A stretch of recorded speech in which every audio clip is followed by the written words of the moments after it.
السلام عليكم ورحمة الله وبركاته. أهلا بيكم مرة تانية في قناة ماما لايف ستايل. صباح الفل وصباح التفاؤل.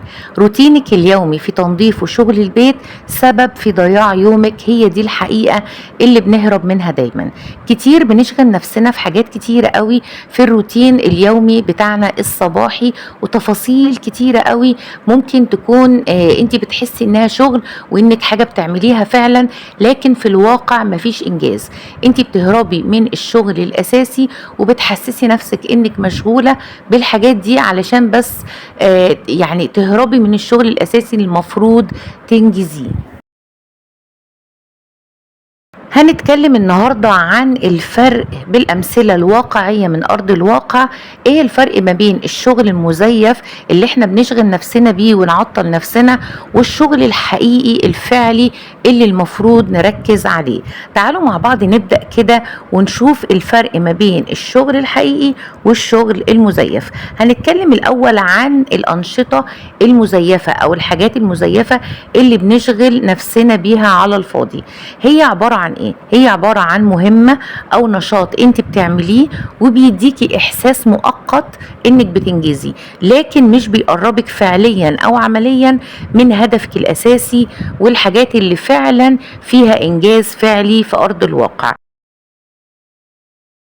زي ايه بقى؟ اول حاجة زي مثلا يبقى عندك روتين صباحي طويل جدا بتفاصيل كتيرة قوي، وتفضلي ساعات تحضري نفسك علشان تدخلي بس في مود الشغل وانك تقومي تشتغلي، بس من غير ما تبداي اي خطوة فعلية. يعني بتقعدي بالساعات بس تخططي وتشوفي هتعملي ايه النهاردة، تتفرجي على فيديوهات، تتعلمي حاجة، كل ده ويجي بقى وقت الانجاز مش بتعملي حاجة.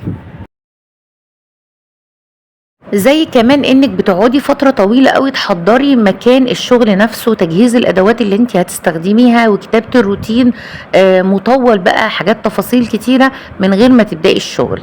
النقطة التانية انك تقضي اليوم كله بتكتبي جداول وقوائم ومهام، وتستخدمي بقى البلانر بتاعك بالالوان والاشكال وتفضلي تكتبي فيه طول الوقت، لكن بقى مفيش اي بداية فعلية للشغل والتخطيط اللي انت عملتيه.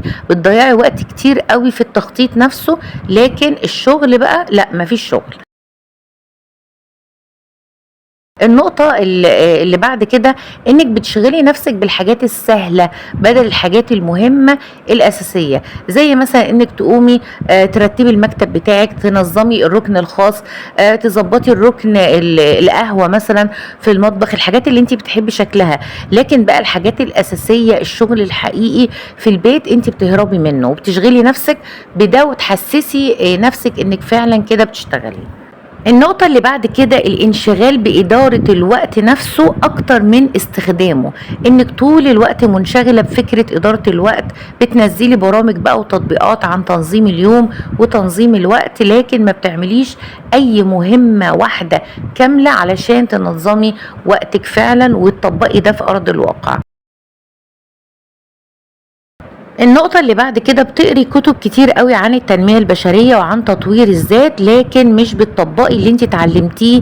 يعني في ارض الواقع عندك مخزون كتير قوي كبير قوي من المعلومات ومن الحاجات اللي انت بتقريها، لكن مفيش اي خطوة عملية اخدتيها في ارض الواقع من الحاجات اللي انت اتعلمتيها دي.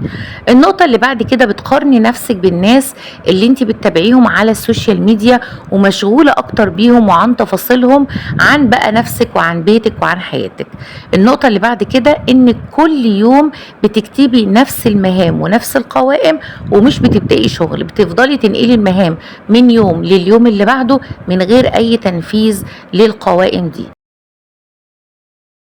النقطة اللي بعد كده بتفضلي ساعات تدوري على الانترنت عن روتين مثلا تقدري تطبقيه، او افضل طريقة ممكن تنظفي بيها البيت، او فيديو تحفيزي، لكن برضو مش بتبدأي فعليا في بيتك وعلى ارض الواقع. تعالوا بقى نتكلم عن الشغل الحقيقي على أرض الواقع بالأمثلة العملية اللي المفروض نركز عليه أكتر من الشغل المزيف. الشغل الحقيقي هو اللي فعلا بيحركك خطوة لقدام، حتى لو كانت خطوة صغيرة قوي، هو اللي بيخليكي تحسي بفرق ملموس في بيتك وحياتك بعد ما تعملي يعني الشغل الحقيقي ده مش شغل بس على الورق. زي ايه مثلا؟ زي انك تبدأي فورا شغلك اللي هو شغل البيت بعد روتين صباحي بسيط بتقومي بيه، يعني تعملي روتين صباحي خاص بيكي، وبعد كده تقومي فورا تشغلي غسالة الملابس، تفضي غسالة الأطباق، ترتبي غرفة المعيشة، وهكذا تتحركي بإنتاجية في البيت على طول وتنجزي شغل ملموس. النقطة التانية انك بتعملي خطة بسيطة قائمة من 3 مهام بس اساسية، وتبدأي فورا وتشتغلي في البيت، وبعد كده تعدلي الخطة بتاعتك دي على مدار اليوم. مش لازم تعملي خطة بقى جهنمية، وخطة بقى مفيش حد عملها قبل كده وتفضلي وقت طويل تعملي الخطة. لا، انت بتبدأي بحاجة بسيطة وانت بقى بتشتغلي ممكن تعدلي على الخطة دي على مدار اليوم. رقم 3، ركزي على النتائج مش الشكل. مش مهم دفتر المهام يبقى ألوانه جميلة، ولا قائمة المهام تبقى مخططة بقى وملونة وفيها أشكال كتيرة. المهم إنك تنجزي المهام المكتوبة فيه، مش بس تهتمي بالشكل.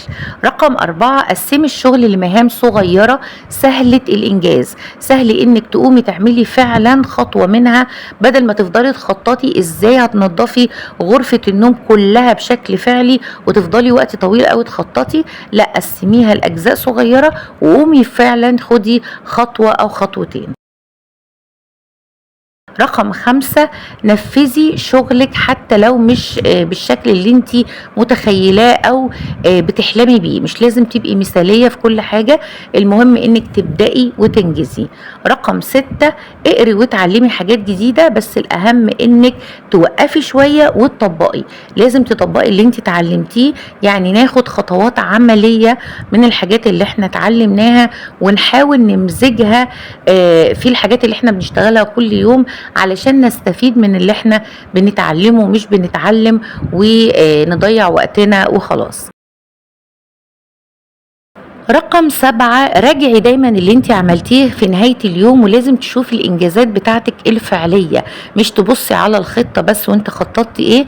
لا، لازم تحفزي نفسك انك فعلا اخدتي خطوات وعملتي انجازات علشان تحفزي نفسك انك تشتغلي بنفس الطريقة دي كل يوم. في النهاية الفرق ما بين الشغل المزيف والشغل الحقيقي ان الاول بيديكي احساس زائف بالانجاز، اما التاني بيديكي نتائج حقيقية ملموسة تشوفيها على أرض الواقع. اسألي نفسك كده كل يوم، هل أنا بعمل حاجات فعلا بتحركني لقدام، ولا مجرد بشغل نفسي بأنشطة شكلها حلو قوي لكن مفيش نتيجة على أرض الواقع. انا مستنية تعليقاتكم، وبحب جدا التعليقات اللي انتوا بتعلقوها على الفيديوهات اللي انا بعملها. وصباح الفل، صباح التفاؤل، والسلام عليكم ورحمة الله وبركاته.